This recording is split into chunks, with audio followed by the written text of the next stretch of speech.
భారతదేశం పాకిస్తాన్ పైన దౌత్య యుద్ధం ప్రకటించింది. వివిధ దేశాలకు మన డెలిగేషన్లు వెళ్తున్నాయి. ప్రపంచ దేశాలను కన్విన్స్ చేసే పనిలో పడ్డాం. మన ఫారెన్ మినిస్టర్ జయశంకర్ నెదర్లాండ్స్లో ఉన్నారు.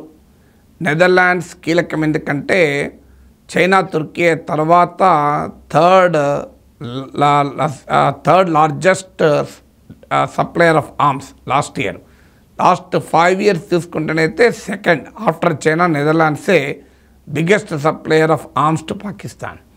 సో నియర్లీ పాకిస్తాన్ వచ్చే మిలిటరీ సప్లైస్లో మోర్ దెన్ 5% నెదర్లాండ్స్ నుంచి వస్తాయి. ముఖ్యంగా పాక్ నావిక్ కావాల్సిన వార్షిప్స్ ఇవన్నీ నెదర్లాండ్స్ నుంచి వస్తాయి. అందువల్ల మన ఫారిన్ మినిస్టర్ నెదర్లాండ్స్ పర్యటన ఇవన్నీ చాలా క్లియర్గా పాకిస్తాన్ డిప్లొమాటిక్గా కార్నర్ చేయాలి అనే ప్రయత్నం మనం బలంగా చేస్తున్నాం, చేయాలి కూడా. కానీ అదే సమయంలో చాలామంది వ్యూహాత్మక నిపుణులు స్ట్రాటజిక్ ఎక్స్పర్ట్ చెప్పేది అంటే we should not fall in to the trap.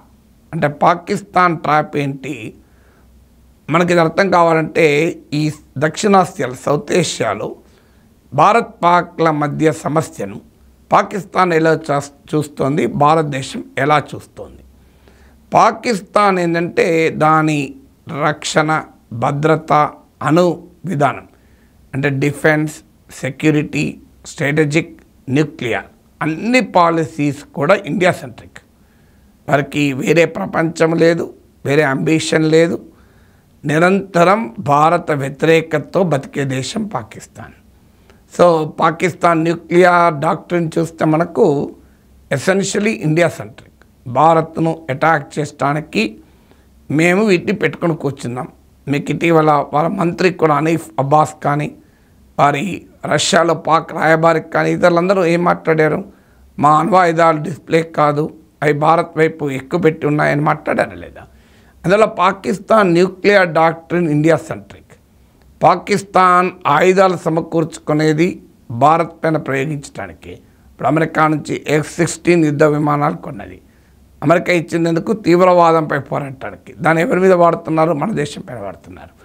ఇలా Pakistan totally obsessed with India.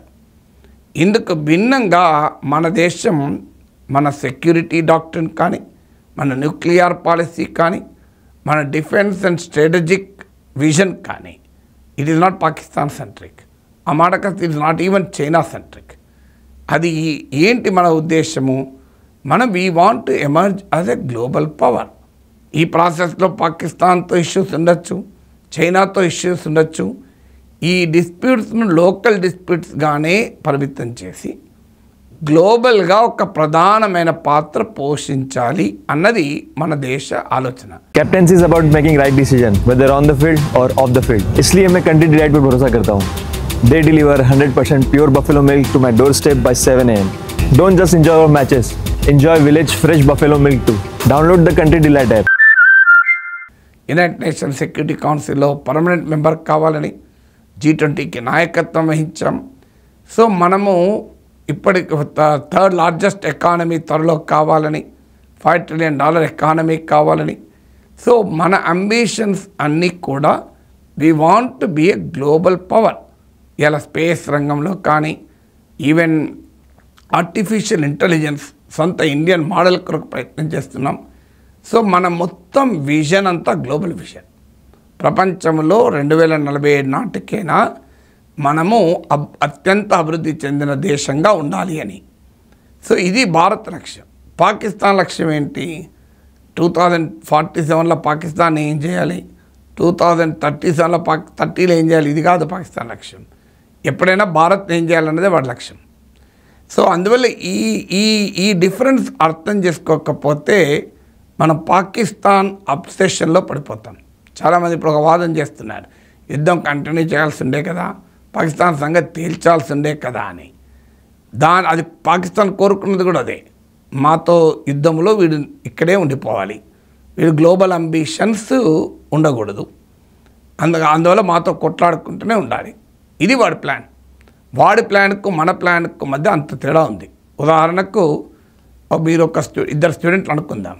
మొదటి స్టూడెంట్ పనికిమాలినాడు, దివాలా తీస్తాడు, వాడు ఏం చదవడు, వాడు పనికిమాలినాడు. రెండో వాడు IITకి ప్రిపేర్ అవుతుంటాడు. ఈ ఐఐటి ప్రిపేర్ అయ్యేవాడికి ఈ పనికిమాల స్టూడెంట్ కొట్లాట. ఏం చేయాలి? ఐఐటి ప్రిపేర్ అయ్యేవాడు ఈ పనికిమాల స్టూడెంట్తో అలాగే కొట్లాడుకుంటూ ఐఐటి క్లాసులు మిస్ అవుతాడా? సో గొడవ అయితే ఒక 5 నిమిషాలు గొడవ పెట్టుకుంటా, తర్వాత నువ్వు సావురా, నాకు ఐఐటి క్లాస్ స్టార్ట్ అయిందని వెళ్ళిపోతాడు. సో కానీ ఇక్కడే గొడవ పెట్టుకుంటూ నాకు ఐఐటి రాకపోయినా మంచిదే, మొదలు నీ సంగతి తేల్చాలి అని పెట్టుకున్నాం అనుకోండి, ఈ ఇంటెలిజెన్స్ స్టూడెంట్ పని అయిపోయినట్లే. వాడంటే పనికి మాలినాడు, వాడికి అంబిషన్ లేదు. ఐఐటి కాదు, వాడికి ఏ అంబిషన్ లేదు. వాడికి ఏ అంబిషన్ లేనప్పుడు ఏమున్నది? వాడు నీతో కొట్లాడే వాడి అంబిషన్. ఈ ఇంటెలిజెన్స్ స్టూడెంట్తో కొట్లాడ పెట్టుకోవడం వాడు అంబిషన్. కానీ ఇంటెలిజెన్స్ స్టూడెంట్ ఏం చేస్తాడు? ఈ కొట్లాటలో మునిగిపోయి ఐఐటి క్లాస్ మిస్ కాడు. ఒక ఐఐటి క్లాస్ స్టార్ట్ అయ్యే ధరకు ఎంత కొట్లాట పెట్టుకుని ఒక దశ అయినాక నువ్వు సావురా, నాకు క్లాస్ టైం అవుతున్నది అని వెళ్ళిపోతాడు. ఇప్పుడు ఇండియా కూడా సరిగ్గా అదే చేయాలి. ఇప్పుడు మన దేశమేమో ఐఐటికి ప్రిపేర్ అవుతున్న ఇంటెలిజెన్స్ స్టూడెంట్, పాకిస్తాన్ ఏమో ఇంటర్మీడియట్ కూడా పాస్ చేత కానీ విధవ స్టూడెంట్. ఈ ఇద్దరి మధ్య ఘర్షణ ఉందనుకోండి, ఏం చేయాలి? వాడు ఇంటర్మీడియట్ కూడా పాస్ కావడానికి వేరే పనే ఉన్నది. మనతో గిల్లి కజ్జాలు పెట్టుకోవడం, మనతో గొడవ పెట్టుకోవడం, వాడి ప్రపంచమే అది. వాడి ప్రపంచం వల్ల మనను ఏం చేయాలని. కానీ మన విధానం అది కాదే. మన జీవితంలో టాప్ పొజిషన్కి పోవాలని అంబిషన్. అలాగే భారతదేశం, పాకిస్తాన్ కూడా మీరు ఆ ఉపమానంతో చెప్తే మనకు అర్థమవుతుంది. We have a global vision. ఆ గ్లోబల్ విజన్ డిస్టర్బ్ కాకుండా పాకిస్తాన్కు బుద్ధి చెప్పాలి. బుద్ధి చెప్పద్దని అంటలేను, ఖచ్చితంగా బుద్ధి చెప్పాలి. కానీ ఈ బుద్ధి చెప్పే క్రమంలో మన గ్లోబల్ విజన్ పోకూడదు. హైవేలో మనం పోతుంటాం, మధ్యలో టీ కొరకు ఆగుతాం పక్కన సైడ్కి తీసుకొని, కానీ ఆ సైడ్లో ఉన్న రోడ్ ఎక్కము, మళ్ళీ హైవేకి వచ్చి వెళ్ళిపోతుంటాం. సో అవసరానికి టీ కొరకు ఆగినప్పుడు మాత్రమే హైవే దిగుతాం, మిగతా హైవే దిగం, హైవేలో మళ్ళీ ఎక్కేస్తాం. అందువల్ల మనము గ్లోబల్ హైవేలో ఉన్నాం, పాకిస్తాన్ వాడు గల్లీ లేన్లో ఉన్నాడు. సో వానితో అప్పుడప్పుడు ఇరిటేషన్ ఉంటుంది, తప్పదు. ఇరిటేషన్ ఉన్నప్పుడు ఆ గల్లీ వాని సంగతి కూడా తేల్చాల్సిందే, తేల్చి ముందుకు పోవాల్సిందే. కానీ అక్కడే అబ్సెషన్లో ఉంటే మాత్రం నష్టపోతాం. పాకిస్తాన్ లక్ష్యం ఏంది? అలా మనను ఈ గొడవలోనే ఉండాలి అని. బహుశా చైనా లక్ష్యం కూడా అదే ఉంటుంది. ఇండియా పాక్ ఇలాగే ఘర్షణ పడుతూ ఉంటే చైనాకు ఒక పెద్ద కాంపిటీషన్ ఈ ప్రాంతంలో ఉండదు.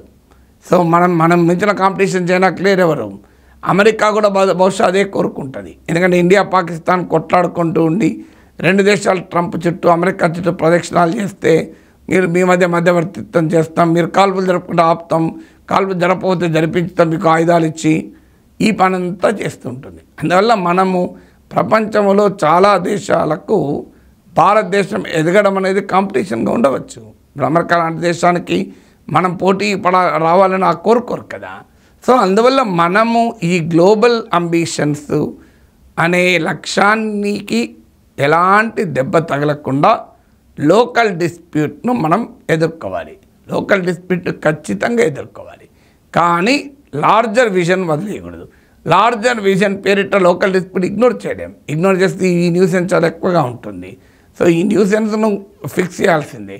కానీ ఈ న్యూసెన్స్ ఫిక్స్ చేసే క్రమంలో మన అంబిషన్ వదలద్దు. ఇప్పుడు పాకిస్తాన్ స్ట్రాటజీ ఏంటి?